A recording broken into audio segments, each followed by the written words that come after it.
Hi, everybody. Welcome back to the Business Emergency Room. I'm Aaron Spool, your host, and today I am very excited to have the Noam Maital, the CEO of Waycare.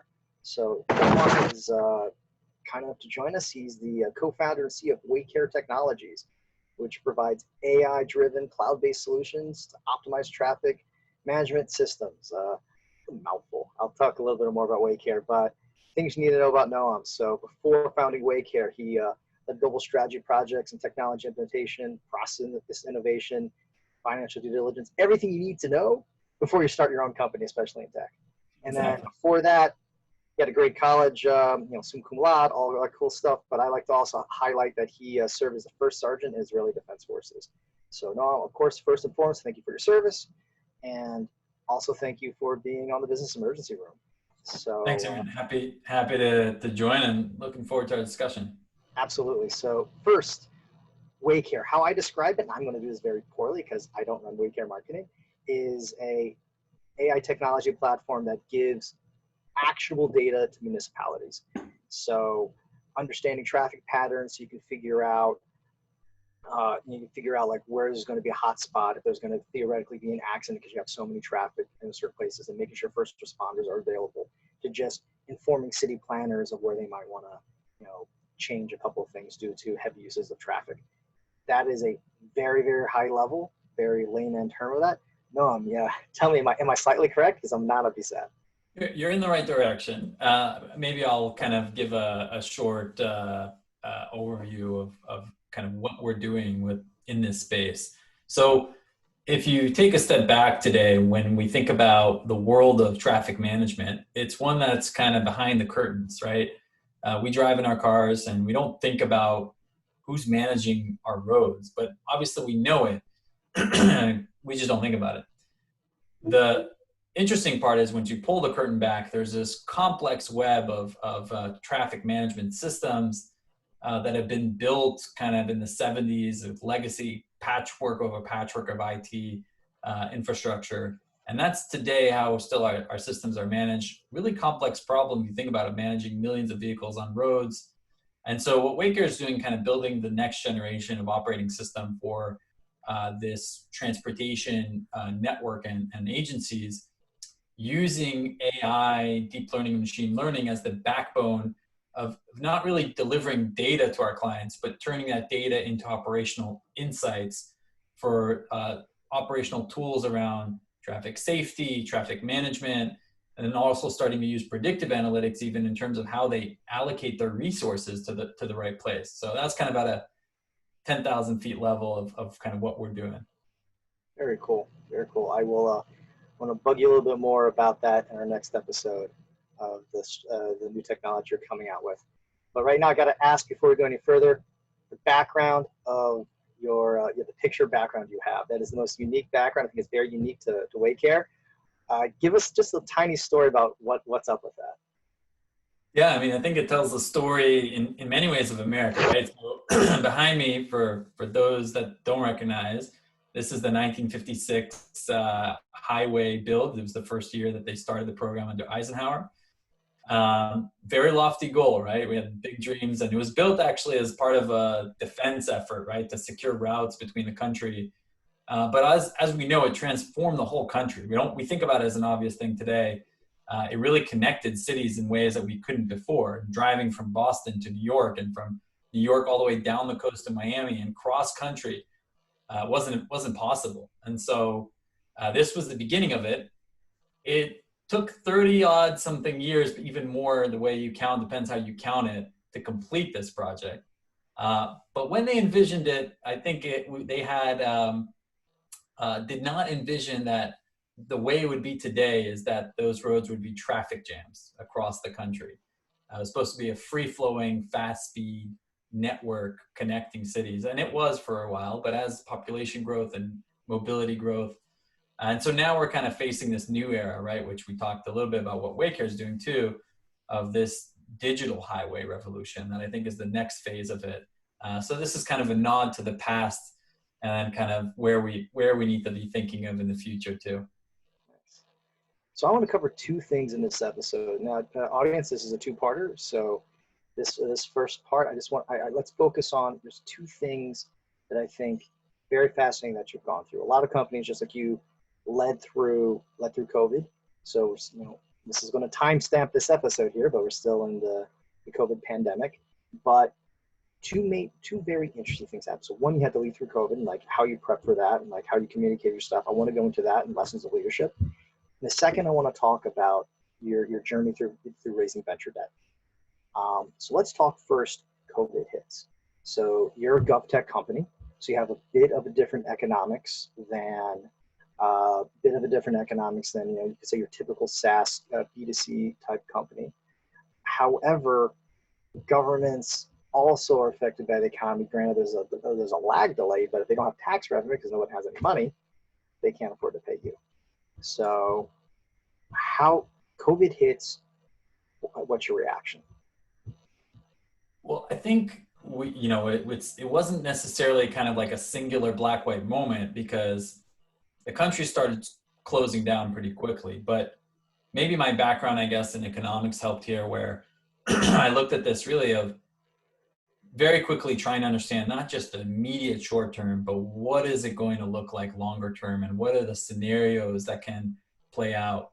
And this is unlike any economic downturn we've ever seen, because if you take the financial crisis, for example, it hit the economy hard, but it hit very clear segments, and other segments were fine or had an impact that they could quantify. And so this one across the board, right, just slashed businesses in terms of their revenue and commercial activity. It goes all the way to government too, because government is funded in the end of the day from taxpayers' money. And so the GovTech industry, while hit less hard, was also hit and will continue to be hit, because sales tax, which is a major funding source for state funding, has been hit really hard, as we know from consumer spending.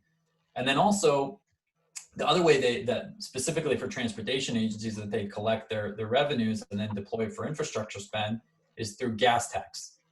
And less people driving during COVID, that also went down dramatically. The good news is that's coming back, even though the patterns have shifted. So less people going to work, but more people are getting in their car just to get out, right? And I can even attest to that myself.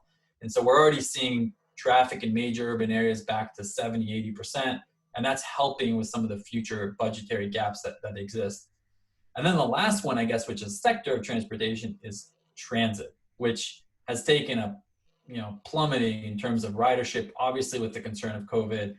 And there's a real risk to this industry in terms of its survivability. And so there's a big question on the federal level of what will happen in terms of funding it, because they're going to need help. And programs like the New York transit system and San Francisco, major cities that are spending billions of dollars right now, are going further into the hole in terms of debt. And that there's an open question there. So for us, I guess for me, I was weighing all those considerations. And then we have our team. We're a global team of US operations, Israel operations. One thing from my perspective on leadership and what we do at Waycare is being over-indexed on transparency and communication. So this is something that's not happening to me or happening to Waycare. It's happening to every single individual in the company. We had a company meeting, discussed it openly, what's going on. One of the things that was at the core for me is trying to get through this together. And so we were fortunate in our position with GovTech, where our contracts are long-term. We kind of have cash flow and run rate that we kind of can see that's a lot more predictable.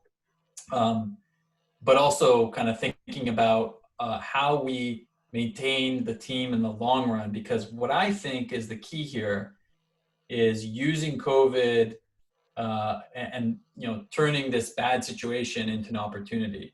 And to me, what will happen is once we start emerging from it, which may take a long period, longer than we may think, it will be ripe opportunity for growth and scaling for those that are in the right position to take advantage of it. And so that's kind of been at the forefront for us in terms of sustaining the core team, not doing major cuts, our customers, doubling down on existing customers and the relationship there, And that's kind of been a key factor. One thing I will say for us, COVID, that really hit hard is the way our business goes in terms of sales and conversations and partnership is often driven by face-to-face conferences and panels, and that's evaporated, which has suddenly spun up this new world of Zoom, right? Where GovTech is not known for its, especially on the government side, for the digital savviness, but all of a sudden people working remotely, to become much more acceptable to hold business meetings remote without having to travel to the customer, which has been nice. So there's been benefits to that, but it's also posed some real challenges. That's great. So when you say, it's interesting, so companies talk a lot about transparency, and that is a core value. But there are times when you can't tell your team certain things. Either you've signed an NDA, you're under a major discussion, and this could be transformative to your company and could have the most important impact on your team's livelihood or their jobs, but you can't tell them.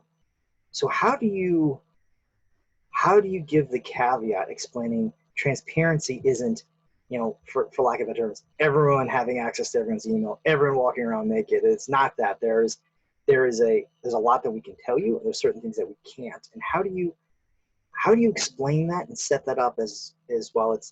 It's transparent in everything we can tell you, but I don't want to say it's transparency asterisk. How do you go through that with your team? Yeah, it's a good question. I think I always fall back on sound judgment. And so a lot of companies, and it depends on the personality of a CEO or the management team, will index on the side of caution in terms of what is shared for fear of how it will be viewed by the team and managing the message. And you've seen some horror stories around this, right? Like when people are let go and they do this like massive Zooms, and not going to get into that. I've typically erred on the side of feeling uncomfortable in terms of sharing more rather than less, and trusting our team to deal with it and be a part of it and come up with their concerns and questions up front to me. And so it goes at everything, even from my weekly touch base with management, my team. I ask them every week to tell me what is the ugly, what's going bad that you need to tell me that I'm doing wrong, so that we surface these things. Now, what I do say is there's certain things that, like option allocation or things like that, or NDAs or agreements that cannot be. And those I only keep to things that are absolutely clear and necessary, that are in the best interest of the company to maintain it that way. And I think, no, we're not kids, so people understand that when it's that. What people don't understand is when you're hiding kind of hidden motives or things that you're not sure if you should or shouldn't share. So when we do things like organizational changes, or when we do structural team changes, we always share it, over index on that, trusting the team. And we often get feedback on it, which could be positive or negative, but I much rather that in the open than underneath the surface, because that's what you can assume if you're not sharing it. Very cool. So I want to take the term you just used, the ugly, and let's say the ugly and the beautiful. So what, during the initial parts of COVID, name one beautiful that surprised you, and name one ugly that kind of took you for a shock.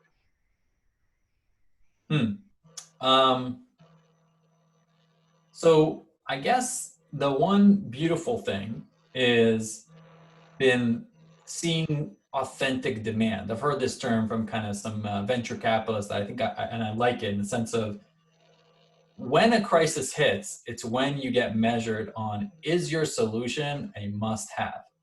And if your clients are like, oh, you're great when the money's pouring in and things are great, but when crisis hits, we have other stuff that's more important, then you got to ask yourself some questions, right, on how strong is your value proposition. So what we've seen during this time, there's been budget cuts in agencies, and we have been, knock on wood, so far kind of spared of that for the most part.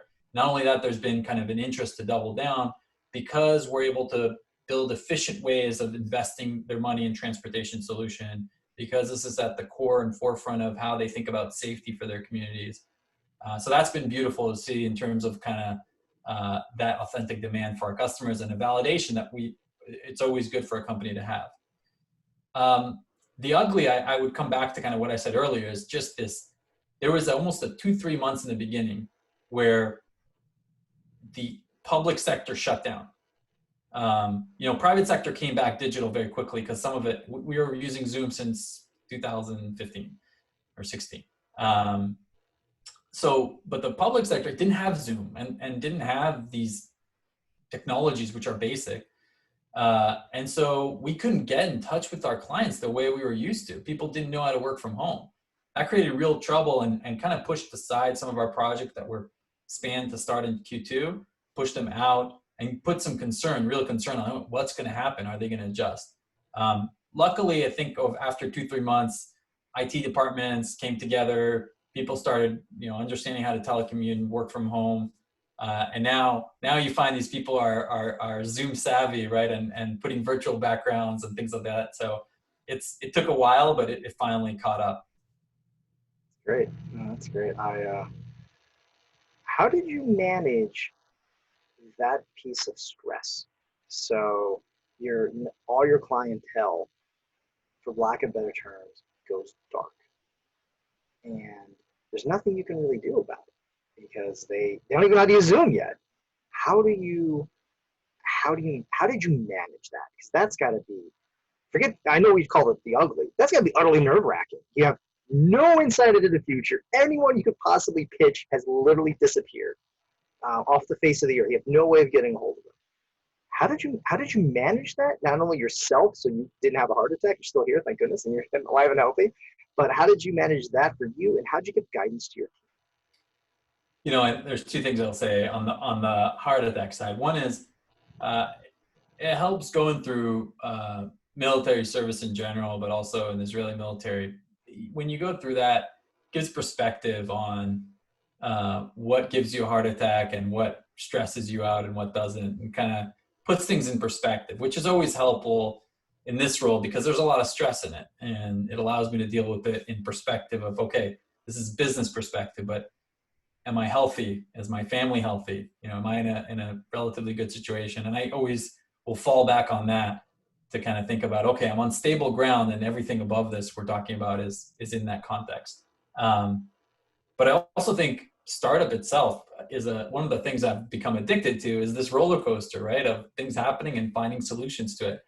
And that ugly, if you will, is part of the beauty too. It kind of goes together because without one, you don't have the other.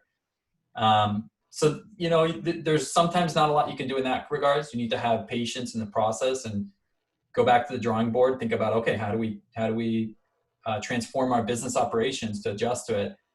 And you're thankful that we're, not 6,000 people, but 30 people that can be very nimble and on a dime change processes, right? To move to suddenly push marketing and digital activities on webinars and things like that, much more than we did in the past. And the other part, maybe just to be honest, is the fact that we have these long-term contracts. So while I may not have been able to talk to them, I know that at the end of the month, kind of we have that sustainable revenue flow and long-term relationship of several years in our contracting. So at least I had a strong base to fall on.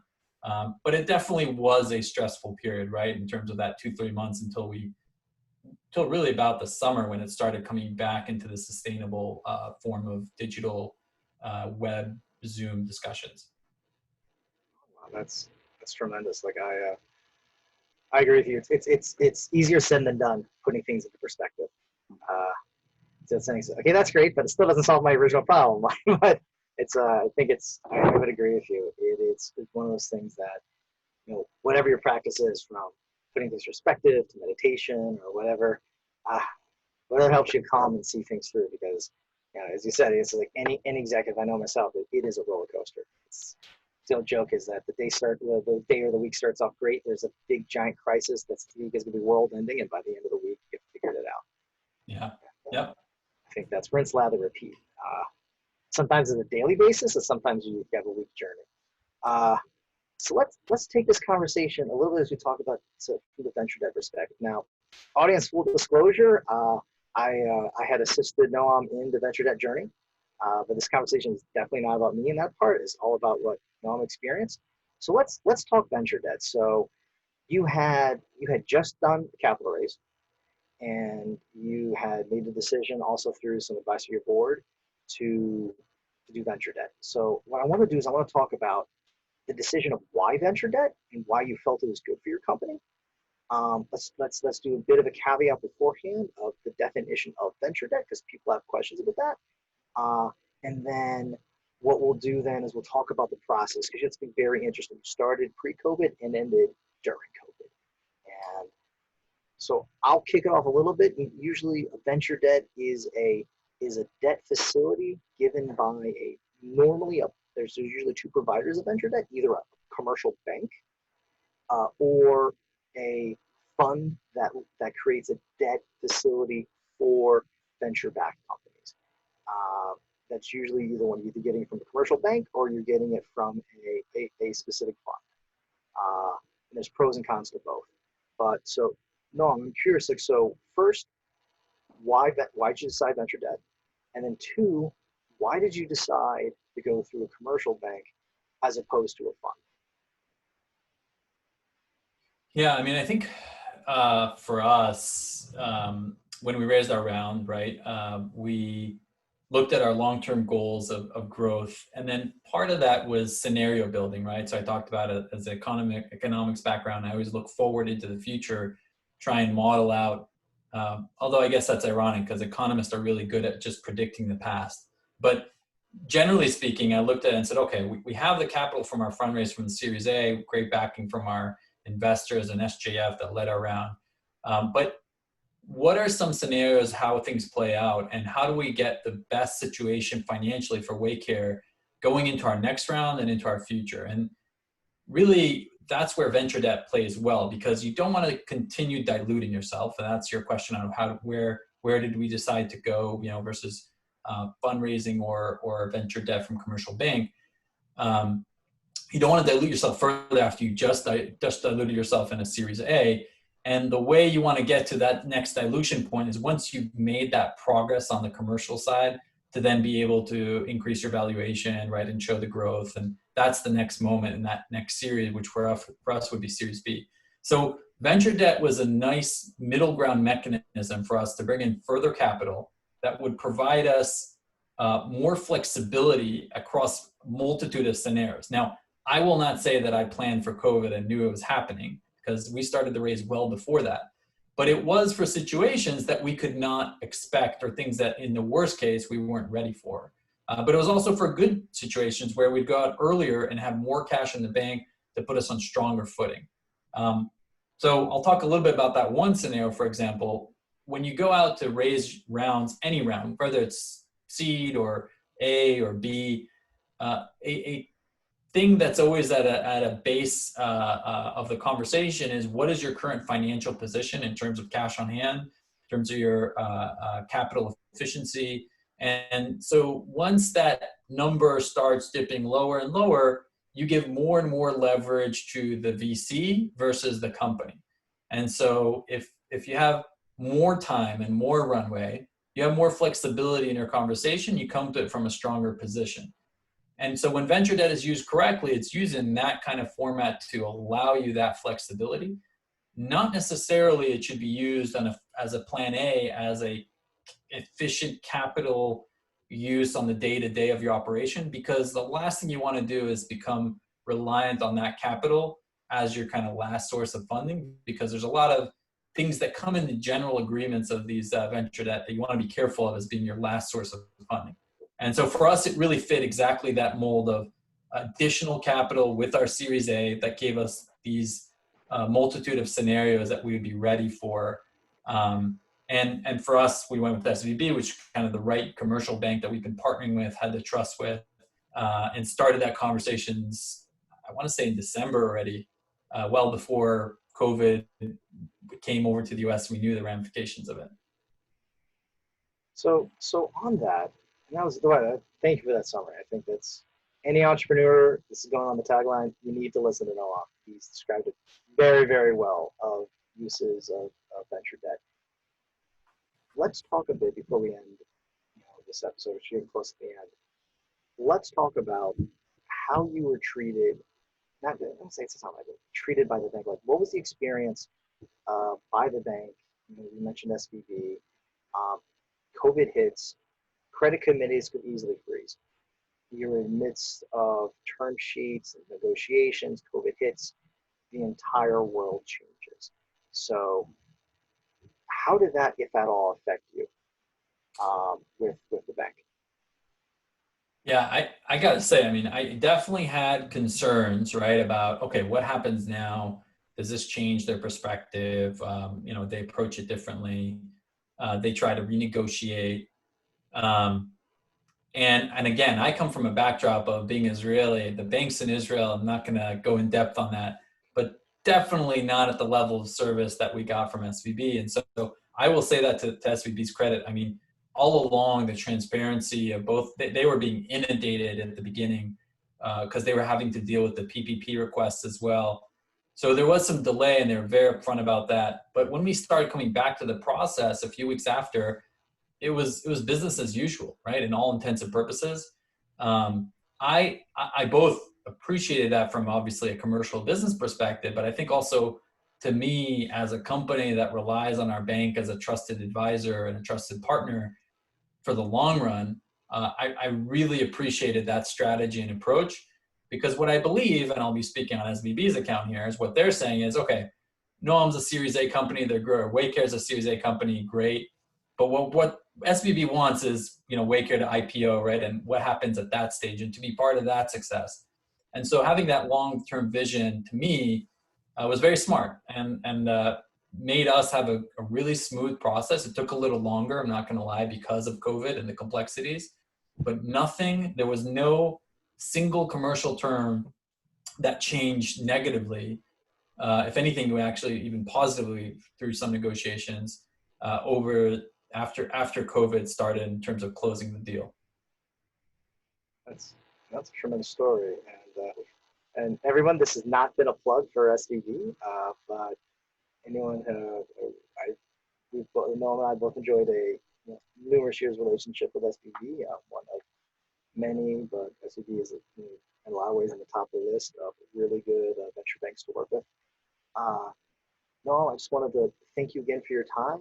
Audience, tune in for part two with Noam, where we're going to talk about what Waycare is doing with all of their AI platform in the world of COVID, and some of his future pathing. Not only is he thinking for the company, but also his views of, especially with governments, where he sees them going in the next few years. So everybody, thank you. Noam, of course, thank you again for your time. I will see you back for part two of the Waycare journey.